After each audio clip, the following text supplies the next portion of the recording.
কি ব্যাপার, এত সকালে তুমি গার্ডেনে কি করছো? আমি আসলে মানেটা কি? হ্যাঁ, এসব কি হচ্ছে?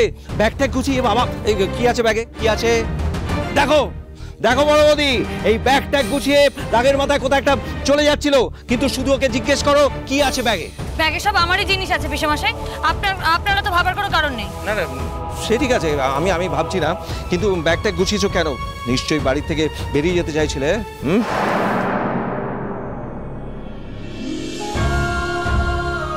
কি হলো, চুপ করে আছো কেন?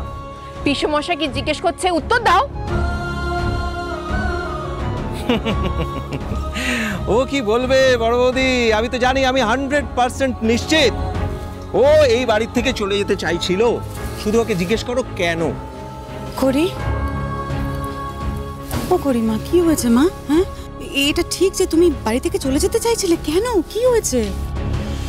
না কাকিমণি, আমি বাড়ি ছেড়ে চলে যাচ্ছিলাম না। তাহলে?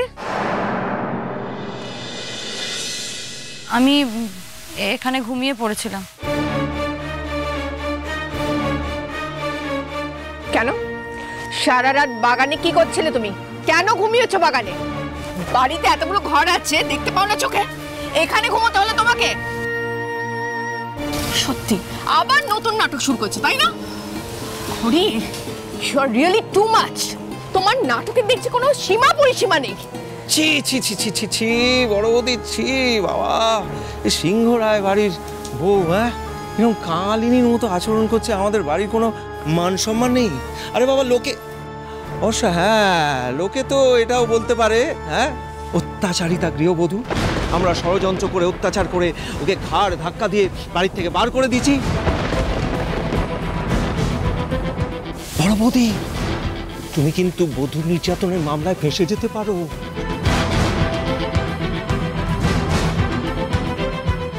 কি হলো, ব্যাপারটা কি তোমার? দিদি, তুমি ওর উপর মিছিমিছি রাগারাগি করো না। দেখো, আমার না মনে হচ্ছে যে ওর সাথে ঋদ্ধির আবার কোনো একটা ঝামেলা হয়েছে। ঋদ্ধি, তুই আমার সত্যি করে বলতো, মানে কি হয়েছে, মানে কি বলেছিস যার জন্য খড়ি সারা রাত্রি এখানে ছিল? সেটা ওনাকে জিজ্ঞেস করো না ছোট মা। কি এমন হয়েছিল যার জন্য উনি তেজ দেখিয়ে বাড়ির থেকে বেরিয়ে একেবারে গার্ডেনে এসে শুয়ে পড়লেন?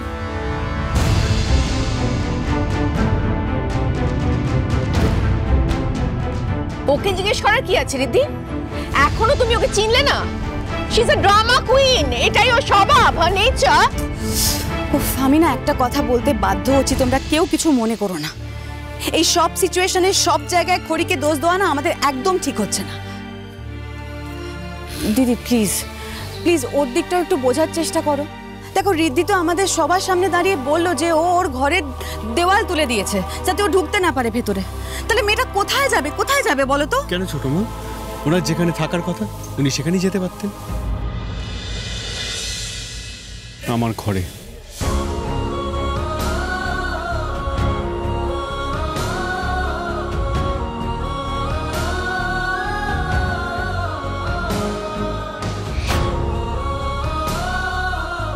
এসব কি বলছো তুমি রিদ্ধি? এই মেয়েটা তোমার ঘরে থাকবে? হ্যাঁ মা, উনি যাতে আমার ঘরে থাকেন তাই সেই কারণেই আমি স্টোর রুমের দেয়াল তুলে বন্ধ করে দিয়েছি। এটা তুমি সত্যি বলছো দাদু ভাই? হ্যাঁ ঠাম্মি, তবে সেটার পেছনে একটা কারণ আছে। রিসেন্টলি সিংহরায় বাড়ির দিকে কিন্তু আঙুল উঠছে, লোকজন কথা বলছে এটা নিয়ে যে আমরা নাকি আমাদের বাড়ির বউকে স্টোর রুমে রাখি, তার উপর অত্যাচার করি। কিন্তু এই কথাটা একেবারে ভুল। আমাকে ছোট করা হচ্ছে সবার সামনে, আর উনি সেটাতে সিম্পাথি গেইন করছে, ওনার খুব ভালো লাগছে। আর উনি তো খুব ভালোই আছেন স্টোর রুমে, দিব্যি চলে যাচ্ছে সব কিছু। কিন্তু আমি সেটা হতে দেব না। আর আমি ভাবলাম দিনে 50 বার যখন ওনার মুখ আমাকে দেখতেই হয়, and I can't avoid it, উনি আমার ঘরেই থাকতে পারে। অ্যাটলিস্ট তাতে নিন্দুকের মুখ তো বন্ধ হবে। আর এই কথাটা আমি যখন ওনাকে বলি তখন উনি তো অবভিয়াসলি ওটা মানলেন না, কারণ ওনার জেদ, উনি স্টোর রুমেই থাকবেন।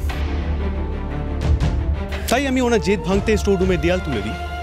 কিন্তু সব বিষয় তো ওনার ড্রামা, তাই জন্য উনি ঘর থেকে ওনার ব্যাগপত্র নিয়ে একেবারে গার্ডেনে চলে এলেন। বাট টু বি অনেস্ট, আমি জাস্ট চাই না যে এটা নিয়ে আর কাদা ছোড়াছড়ি হোক। That's it, that's the whole story. High pass, highly suspicious. আমি ভুল শুনছি না তো? কান বাজছে না তো? Hello hello, mic testing, hello, আমাদের প্রতিমা রূপদান। তাহলে ঋদ্ধিবাবু, মনে অকাল বসন্তের সর্ষে ফুল, ধুত্র ফুল সব ফটফট করে ফুটছে। মোদ্দা কথাটা হলো, ঋদ্ধিবাবু তার স্ত্রীকে নিজের ঘরে নিয়ে আসতে চাইছে, দাম্পত্যের 16 কলা পূর্ণ করতে দেখেছো বড় বৌদি? আমি বলেছিলাম না একে অপরকে চোখে হারাচ্ছে, প্রমাণ হয়ে গেল তো। অবশ্য আর একটা ব্যাপারও আছে, আমাদের বাড়িতে ভাইয়ে ভাইয়ে খুব ভালো মিল, প্রবল ভালোবাসা। একে যেটা করে অন্যেও সেটাই করতে চায়। এক ভাই ফুলসজ্জা করেছে, আর এক ভাইয়েরও ফুলসজ্জা করার ইচ্ছে জেগেছে মনে। হ্যাঁ, মন উসখুস করছে তো, আনচান আনচান করছে না ঋদ্ধিবাবু? তাহলে ঋদ্ধিবাবু, উত্তরাধিকারী তৈরির কম্পিটিশন কবে থেকে শুরু হচ্ছে? Seriously, you don't need to do all this. আমরা সবাই জানি তোমার আর ওই মেয়েটার বিয়েটা অ্যাক্সিডেন্ট, ইটস অ্যাক্সিডেন্টাল। তুমি কি প্রুফ করতে চাইছো? না, আমি যখন বিয়ে করেছি তখন এটা তো আমাকে মানতেই হবে। আমি যখন গাঁটছড়ে ওনার সাথে বাঁধা পড়েছি তখন ওনাকে তো সামলাতেই হবে। দাদুভাই, দাদুভাই তুমি ঠিক বলেছো, একেবারে আমার বড় নাতির মতো কথা বলেছো। আরে ওরা দুজন একসাথে থাকবে, এটা তো খুব আনন্দের। আমরা তো এতদিন ধরে এটার অপেক্ষাতেই ছিলাম। আসলে আমি চাই না যে এটা নিয়ে আর কথা হোক। মানে সত্যি, মানে চারিদিকে যা হচ্ছে আমাদের দিকে আঙুল উঠুক, এটা আমি আর চাই না। আর তাই ওনাকে এই বাড়িতে অন্য কোনো জায়গা নয়, বাগান নয়, ওনাকে আমার সাথে আমার ঘরেই থাকতে হবে।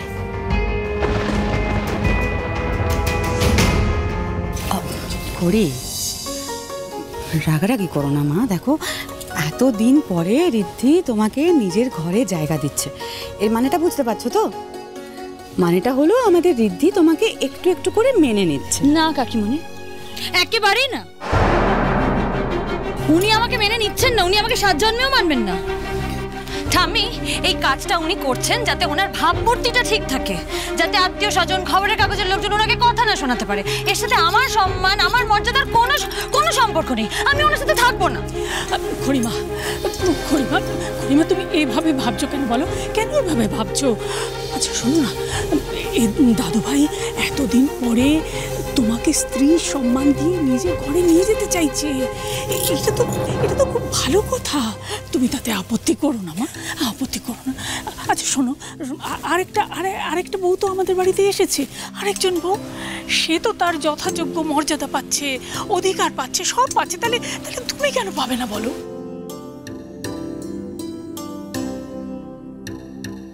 খড়িমা, খড়িমা, দেখো এখন তোমার দায়িত্ব কর্তব্য দুটোই তো বেড়েছে। তোমার দায়িত্বটা এখন বুঝে নাও। দেখো, দায়িত্ব যদি কেউ না দেয় তাহলে নিজের দায়িত্বটা, নিজের জায়গাটা নিজেকে করে নিতে হয়, নইলে কেউ দেবে না। আর তুমি যদি নিজের দায়িত্ব নাও, নিজেকে গুরুত্ব দাও, তাহলে দেখবে বাকিরাও সকলে তোমাকে মর্যাদা দেবে, তোমাকে গুরুত্ব দেবে, দিতে বাধ্য হবে। আর তাছাড়া এটা তো ঠিক যে তোমার যোগ্য, তোমার চাইতে বেশি যোগ্য কোনো বউ আমরা তো ভূভারতেও খুঁজে পেতাম না। তাহলে এই বাড়িতে বড় বউয়ের জায়গাটা তোমারই তো প্রাপ্য, তাই না? বলো।